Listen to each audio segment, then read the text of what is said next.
बिस्मिल्लाहिर्रहमानिर्रहीम। जी बेटा जी, तो चैप्टर नंबर 1 आज हमने स्टार्ट करना है, जिसका नाम है प्रॉब्लम सॉल्विंग। और स्मार्ट सिलेबस पर अगर हम नज़र डालें तो प्रॉब्लम सॉल्विंग के स्टेप्स हमें हमारे कोर्स में शामिल हैं, पेज नंबर 2 और 6 वाले। ठीक है, चलें जी, तो चैप्टर नंबर 1 ओपन करते हैं और उसमें प्रॉब्लम सॉल्विंग वाला फर्स्ट क्वेश्चन है हमारा। तो सबसे पहले हम बात करते हैं प्रॉब्लम सॉल्विंग है क्या। कह रहा है जी, कोई भी मसला आपको अगर जिंदगी में कोई भी मसला किसी भी किस्म का आपको दरपेश हो, चाहे वो कंप्यूटर रिलेटेड है या नहीं है, उसको करने के एक से ज्यादा तरीके हो सकते हैं। ठीक है, और कई मैथडोलॉजी होती हैं उनको अपना जो है वो सॉल्व करने की। तो कह रहा है it is important to follow a systematic approach. लेकिन अगर आप किसी खास तरीकेकार के तहत अगर उसको सॉल्व करने की कोशिश करते हैं तो ज्यादा फ्रूटफुल होता है। ठीक है, चलो जी, डिफाइनिंग अ प्रॉब्लम। तो सबसे पहले आपने अगर मसले का हल तलाश करना है तो उससे पहले आपको प्रॉब्लम भी पता होनी चाहिए। लेकिन मुझे ऐसा क्यों लग रहा है कि ये तो हमारे कोर्स में ही नहीं है। अंडरस्टैंड अ प्रॉब्लम, ये सब निकल गया हमारे कोर्स से, ऐसे ही है ना। लेकिन वहां तो पेज नंबर 2 और 6 प्रॉब्लम सॉल्विंग स्टेप्स। चलें जी, प्रॉब्लम सॉल्विंग स्टेप्स में ये सारा आ जाता है।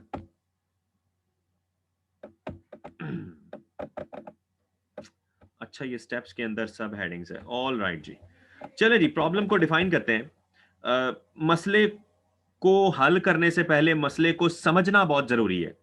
अगर अगर आपने सही तरीके से मसले को समझा ही नहीं, जाना ही नहीं, तो हो सकता है कि आपकी मेहनत रायगा चली जाए। तो सबसे पहला स्टेप तो यही है कि आप अच्छे अंदाज में एक प्रॉब्लम को समझ लें। ठीक है, लेकिन उसमें प्रॉब्लम भी सही तरीके से डिफाइन होनी चाहिए। ठीक है, सो सबसे पहले हमारे पास जो डेफिनेशन आ रही है वो एक वेल डिफाइंड प्रॉब्लम की आ रही है। क्या कह रहा है जी, a well defined problem is the one that does not contain ambiguities. Ambiguity का मतलब होता है कि मुबहम बातें। ठीक है, यानी जिसके एक से ज्यादा मतलब निकलते हों, ऐसी बातें उसके अंदर नहीं होनी चाहिए। All the conditions are clearly specified. हर चीज, हर कंडीशन उसके अंदर जो है, पैरामीटर, एवरीथिंग उसके अंदर क्लियर होनी चाहिए। ठीक है, and it has a clear goal. और हर जो है प्रॉब्लम के अंदर हमें कोई ना कोई उसका मकसद नजर आना चाहिए, उसका क्लियर गोल, टारगेट पता होना चाहिए। ठीक है, so it is easy to understand and solve. और अगर आपको ये चीजें क्लियर हो जाए, प्रॉब्लम की सही तरीके से समझ में आ जाए, तो उसको समझना और सॉल्व करना ज्यादा आसान हो जाता है। ठीक हो गया। कह रहा है गिवन अ प्रॉब्लम स्टेटमेंट, हमारे सामने जो है एक स्टेटमेंट दी जाती है। First we need to see whether the problem is defined well और नॉट। तो ये जो ऊपर 1.5 लाइन की या 2 लाइनों की डेफिनेशन थी, उसके अंदर हमें पता चला कि एक वेल डिफाइंड जो प्रॉब्लम होती है, जो सही तरीके से डिफाइन का मतलब होता है लिखी गई है या स्टेट की गई है या आपको बताई गई है, उसके अंदर जो है हर चीज क्लियर होती है। ठीक है, अब तो सबसे पहले आपने प्रॉब्लम को देखते साथ ही, प्रॉब्लम को की जो स्टेटमेंट है उसको पढ़ते साथ ही इस बात का फैसला करना है कि आया कि प्रॉब्लम सही तरीके से डिफाइन भी है या नहीं है, या उसके अंदर छुपी हुई बातें बहुत सारी हैं। ठीक है, so if the problem is not defined well, और अगर आपका मसला जो है सही तरीके से डिफाइन नहीं है, then we can use one of the following strategies to define the problem. तो सबसे पहले सोल्यूशन तो हम बाद में देखेंगे ना, हम पहले प्रॉब्लम को सॉल्व करने के बारे में जो है सोचेंगे। और उसमें कई तरीके कार इस्तेमाल होता है, और प्रॉब्लम के अंदर जो छुपी हुई बातें हैं, जो एम्बिग्विटीज हैं, उनको खोलने की कोशिश करेंगे। ठीक हो गया।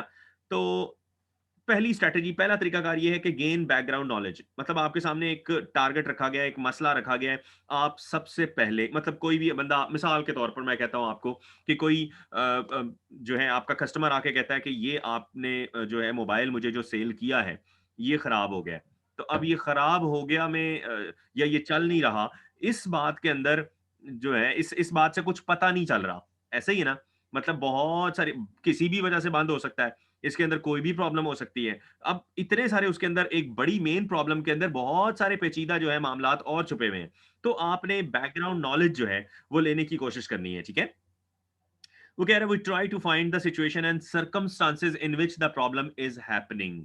तो सबसे पहले आपने सिचुएशन, हालात, सिचुएशन का मतलब यही है सूरत हाल, और सर्कमस्टांसेस का मतलब यही है हालात, कि किस जगह पे वो मसला हो रहा है। मतलब सबसे पहले आप जो है वो ये देखेंगे, सपोज करें आपके पास एक बच्चा आ गया, वो कहता है मेरा मोबाइल नहीं चल रहा, और आप जो है वो देखते हैं, आपको समझ नहीं आ रही, लेकिन जब आप उससे पूछते हैं आप इसको कहाँ से लेके आ रहे हैं, वो कह रहे हैं ये पानी वाली बाल्टी में पड़ा हुआ था। तो आपको बात फौरन समझ में आ जाएगी कि बच्चे ने जो है उसके साथ क्या किया है, बैकग्राउंड कॉल मतलब आपने 1-2 सवाल किए और आपको थोड़ी-सी बात समझ आने लगी, ठीक है ना? So in this way we can identify the given state, तो हम गिवन स्टेट तक पहुँच सकते हैं, उसकी स्टेटमेंट को समझ सकते हैं।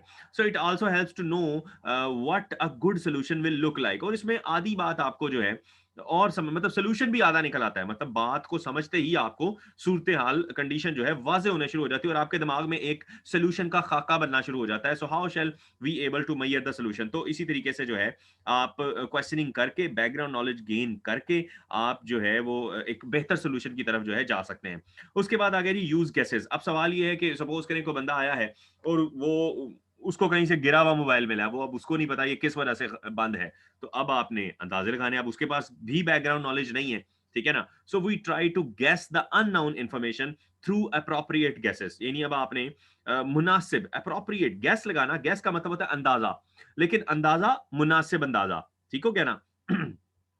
ऐसी बात नहीं करनी चाहिए जिसका सर पैर ही ना हो, ठीक है ना? So these guesses may be basis upon our past experience, लेकिन ये गेस तभी आपका एक्यूरेट लगेगा जितना आप ज्यादा काम करेंगे, जितना ज्यादा जो है आप प्रॉब्लम को सॉल्व करने की कोशिश करेंगे, तो ही आप इस अंदाजे तक सही तरीके से पहुंच पाएंगे, ठीक हो गया?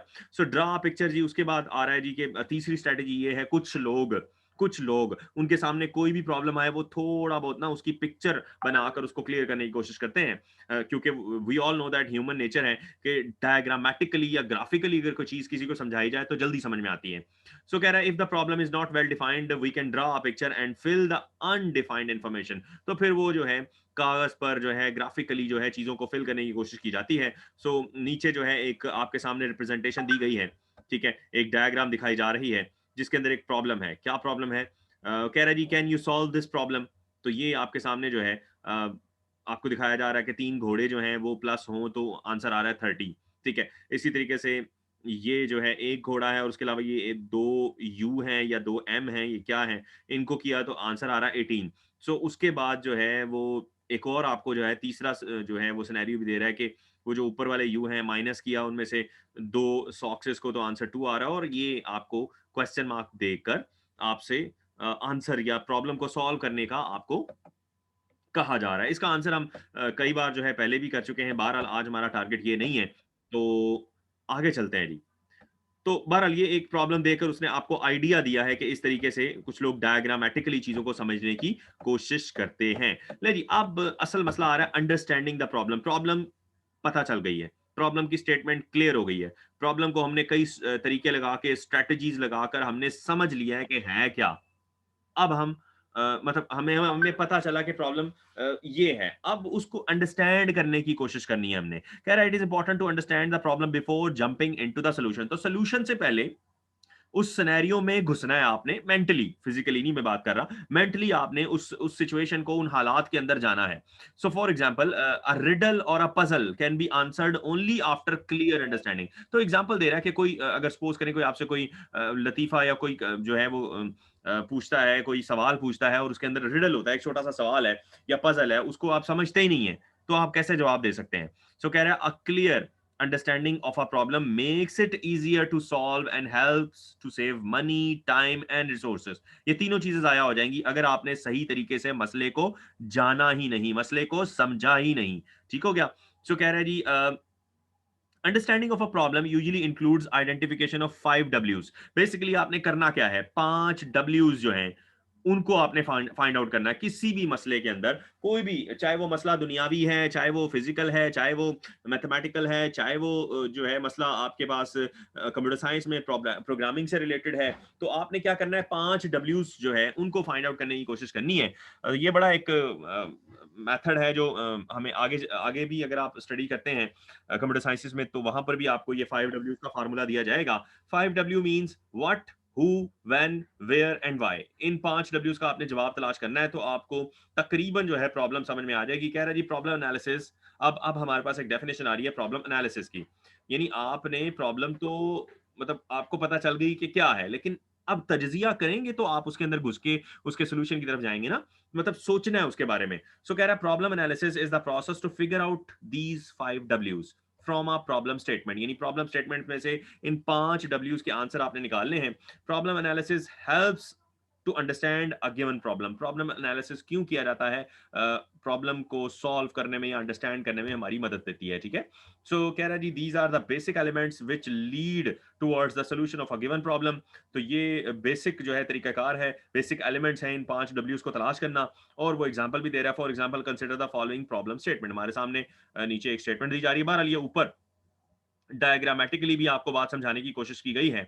जैसे हमारे पास रोड्स पर 3 लाइट्स होती हैं, रेड, येलो और ग्रीन, बिल्कुल वैसे ही आपको जो है बनाकर दिखाया गया है और बताया कि रेड मतलब प्रॉब्लम है और येलो का मतलब है एनालिसिस। अब आप उसके अंदर घुस गए हैं और आप सोच रहे हैं उसके बारे में, डिफरेंट चीज़ों को जो है वो ऑब्जर्व कर रहे हैं और अपना एक नज़रिया बना रहे हैं, और उसके बाद आप ग्रीन का मतलब है सॉल्यूशन आपको मिल जाएगा। अगर आपने सही तरीके से प्रॉब्लम को समझा है, प्रॉब्लम को एनालिसिस किया है, तो ही आप राइट सॉल्यूशन की तरफ बढ़ते हैं। ले जी, अब हमारे सामने एक सिनेरियो रखा जा रहा है, एक स्टेटमेंट है, कह रहा है suppose your class teacher assigns you a task to prepare a list of students. मतलब आपको आपके क्लास टीचर जो है वो ये कह रहे हैं कि बच्चों की एक लिस्ट तैयार करनी है, जिसमें और जो कि कहाँ के हैं, इन योर स्कूल, आपके स्कूल की लिस्ट होगी, आपके स्कूल के बच्चे होंगे, whose names start with letter A. यानी वो तमाम बच्चे हमारे स्कूल में जितने भी बच्चे हैं, अब 1000 बच्चा है, 500 बच्चा है, तमाम बच्चों के नाम चाहिए जिनका नाम ए से स्टार्ट हो रहा है। So the list is required in order to prepare an alphabetical directory of all school students. और ये लिस्ट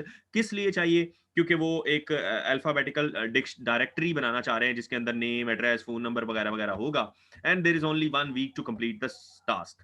तो हाँ, आपके पास सिर्फ 1 वीक है इस जो है सिनेरियो को, इस टास्क को पूरा करने के लिए। आपके सामने एक प्रॉब्लम रख दी है और एक बड़ी जामे किस्म की प्रॉब्लम स्टेटमेंट हमें जो है वो दी गई है। ले जी, अब हम इसमें एनालिसिस करने की कोशिश करते हैं। We can analysis this problem bye identifying 5 डब्ल्यूज। तो 5 डब्ल्यूज का आपने जो है वो आंसर तलाश करना है। सबसे पहले बात हो रही है व्हाट, हमें करना क्या है? बताया गया है लिस्ट ऑफ स्टूडेंट तैयार करनी है आपने, names starting with letter A, यानी आपने एक लिस्ट तैयार करनी है जिसके अंदर उन तमाम बच्चों का नाम आपको जो है वो लिखना है जिनका नाम ए से स्टार्ट हो रहा है। अच्छा जी, उसके बाद हु, किन की? स्टूडेंट्स की। व्हाई, किस लिए करना है? To prepare the directory of student, आपने स्टूडेंट्स की डायरेक्टरी तैयार करनी है, इसके लिए जो है आपको जो है ये काम कहा गया। उसके बाद व्हेन, कब करना है? विद इन अ वीक, एक हफ्ते में करना है। और आखिरी है वेयर, कहाँ करना है? घर में जाके करना है, एकेडमी में करना है? नहीं, स्कूल में करना है। ठीक हो गया? तो सारी बातें आपके सामने क्लियर होगी। तो कह रहा है जी 1.2 शोज द मेटाफोरिकल रिप्रेजेंटेशन, यानी ग्राफिकल या तस्वीरी शक्ल में कह लो कि एक जाहिर किया गया है problem, where the red light represents a problem, yellow light represents its analysis, and the green light presents the solution. So it shows that problem analysis makes us closer to a solution. तो हमें in lights से क्या बात समझ में आई कि हम अपने सोल्यूशन की तरफ बढ़ जाते हैं अगर हमारा एनालिसिस जो है वो क्लियर हो। ठीक है, तो मेरा ख्याल है आज के लिए इतना काफी है। तो हमने जस्ट स्टार्ट किया है अगेन अपना नया फर्स्ट चैप्टर। ठीक है, तो इस हवाले से अगर आप लोगों का कोई क्वेश्चन है तो वन बाय वन करके आप लोग पूछ सकते हैं।